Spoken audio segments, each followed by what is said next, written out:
回の産業まとめ。なかなか減らない新規陽性者。基本的維持、しかし部分緩和。段階的日常回復へ意欲。秋の連休で広がった全国的な感染の影響が収まらない中、韓国政府は当面の間制限を継続すると発表しました。10月4日から10月17日までの2週間、現在の社会的距離を置くを延長し、基本的には制限を維持するとしています。その一方で、国民の苦情が多い結婚式、初誕生日、屋外体育施設の制限については、接種完了者を中心に一部緩和すると発表しました。例えば結婚式に関しては、現在の最大49人から接種完了者50人を追加した最大99人までとすると説明。食事を提供しない場合は現在の最大99人から接種完了者100人を追加した199人までとすると発表しました。初誕生日についても、首都圏以外は16人まで、首都圏は6人までとしていましたが、接種完了者のみの追加で最大49人までと定めました。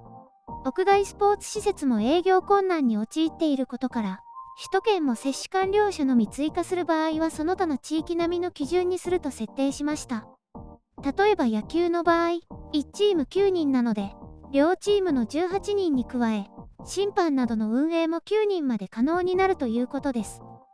今後は接種完了率と感染状況を考慮して、段階的日常回復に移行していくとしています。そのため在宅治療を推進し、退院後の PCR 検査を省くなどし、患者の分類も年齢や接種完了、入院の必要性などで体系化するとしています。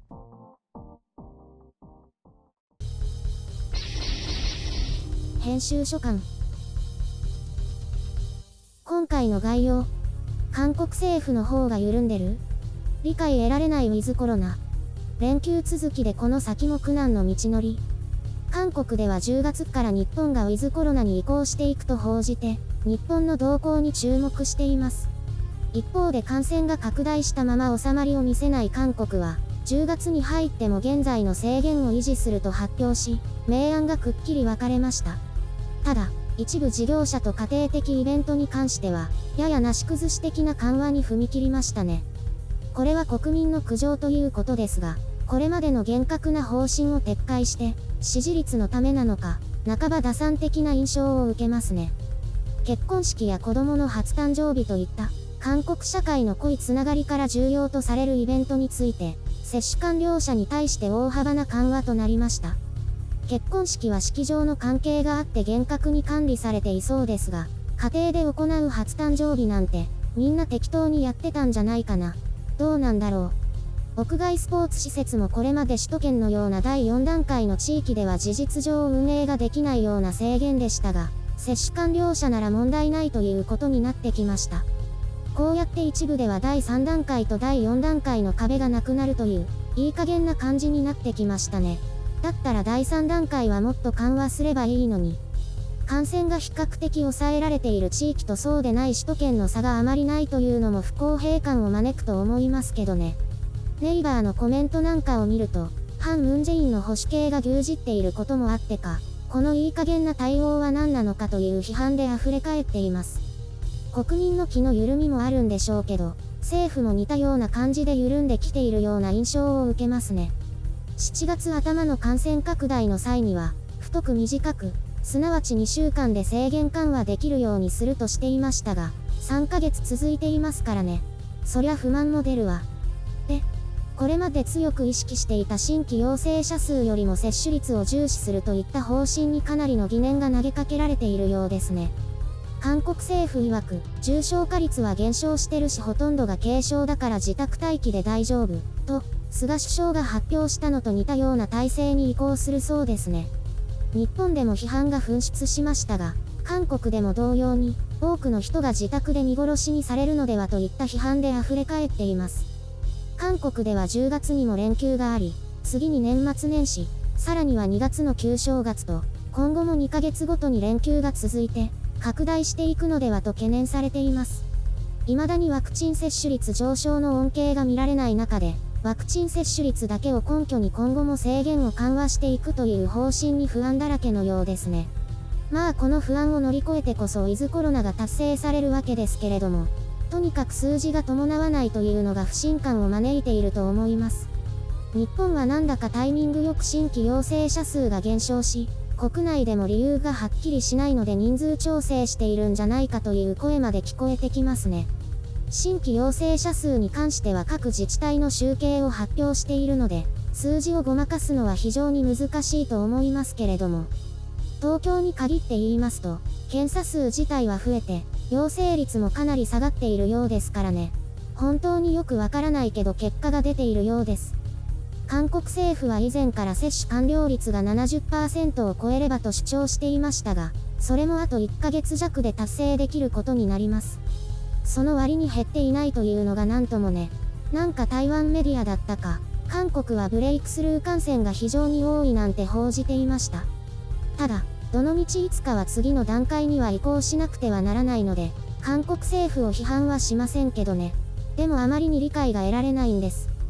これで今月の連休で勢いが止まらなかったら本当に面倒なことになりそうですね。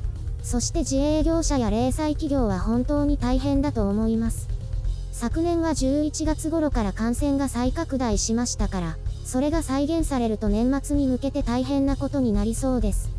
年末年始については日本も同じですが、医療体制の拡充と基本的な感染対策でどこまで拡大を防げるかですね。これからの制限緩和については、国民の心理的な負担が鍵になっていくかと思います。それか明確な結果、新規陽性者数という面では悪化して、接種完了率だけ上昇している韓国と、様々な指標で結果が出た日本では心理的に大きく違うと思います。韓国政府はいろいろと理由をつけるんだけれども、こじつけ度が日本と比較してもね、まあ頑張ってください。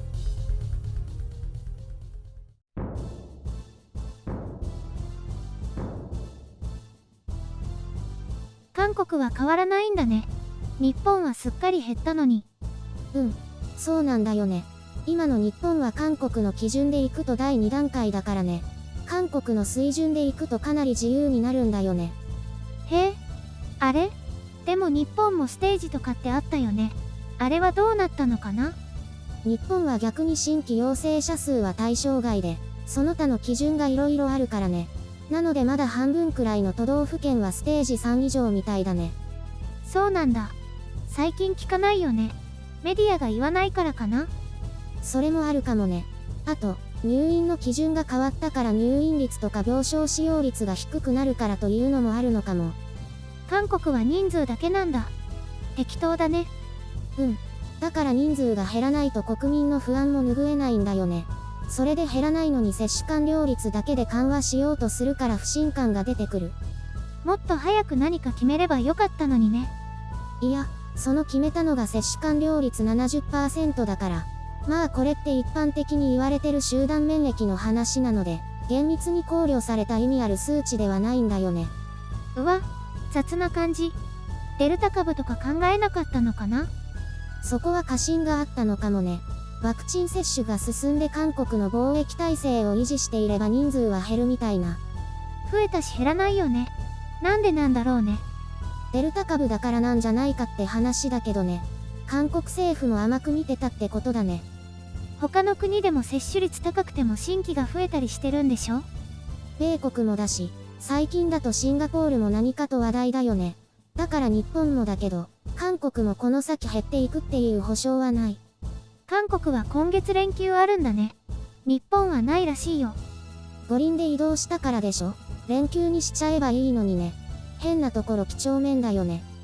ねえ。でもこれから本格的に普通に戻るんだねって感じがするよ。毎日出社だし。それを聞くといよいよなんだね。私もいろいろ活動しないとな。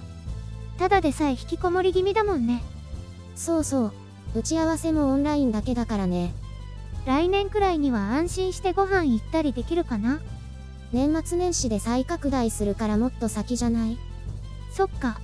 じゃあまだもうちょっと我慢だね。集まれ、白雪姫のてんこ盛り。ヒーローって知ってる？キムタクのドラマ。なんか人気だったらしいね。ちょっとだけしか見たことないけど。少し前にね、テレビで再放送してたんだよ。ことあるごとに再放送してるみたいね。私は1年前かもっと前くらいに再放送でちょっとだけ見たかな。2001年のやつだったからもう20年も前のドラマ。ああ、私その頃全くテレビ見てなかったんだよね。確か。20年前のキムタクかっこいいよね。いや、そこまでよく見てないんだけど。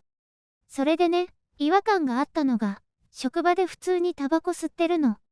それが隣で一緒に仕事している松たか子に何の断りもなく、ってびっくりしちゃった。そういう時代だよ。昔はみんなオフィス内で吸ってたらしいよ。しかも煙黙々の中でも松たか子何も言わないんだよ。キムタクが検察官で松たか子が事務官という立場だから嫌だと思っても言えないのかな。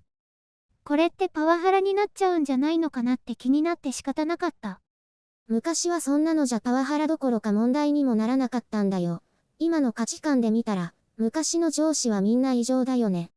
今では職場のデスクでタバコを吸うなんてドラマでは絶対 NG だよね。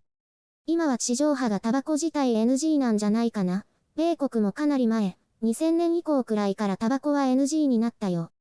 そうなんだ。そういえば新幹線に喫煙車両があったよね。座席に灰皿がついてる車両。あれ、まだあるんだっけ？ 2008年頃からどんどん全席禁煙になってきたらしいよ。でもまだあるよね。喫煙席。もうないの？喫煙ルームみたいな変なのはあるけど、喫煙の座席はもうないと思うよ。そういえば数年前に緑の窓口で新幹線の切符予約するとき、この時間だと喫煙ルームの近くの車両しか空いてないですけどいいですか？って窓口の人に聞かれたことあるよ。どういう意味なのかわからなくて、はてなって顔してたら、喫煙ルームを使用してタバコの匂いする人が隣に座る場合もあって、嫌がる方もいるので、だって、そんなことまで気にかけてくれるんだよ。苦情が多いのかな。きっとそういうのを気にする人も多いんだろうね。私が子供の頃は父がタバコ吸っててタバコ嫌いだったな。だから吸いたいと思ったことないや。私もそれ。父親が車の中でタバコ吸って、タバコと車の消臭剤の匂いで気持ち悪かったよ。だから全く吸いたいと思わないし、かっこいいとも思わないね。あ、でも20年前のキムタクはタバコ吸ってる時もかっこよかったよ。ふふふ。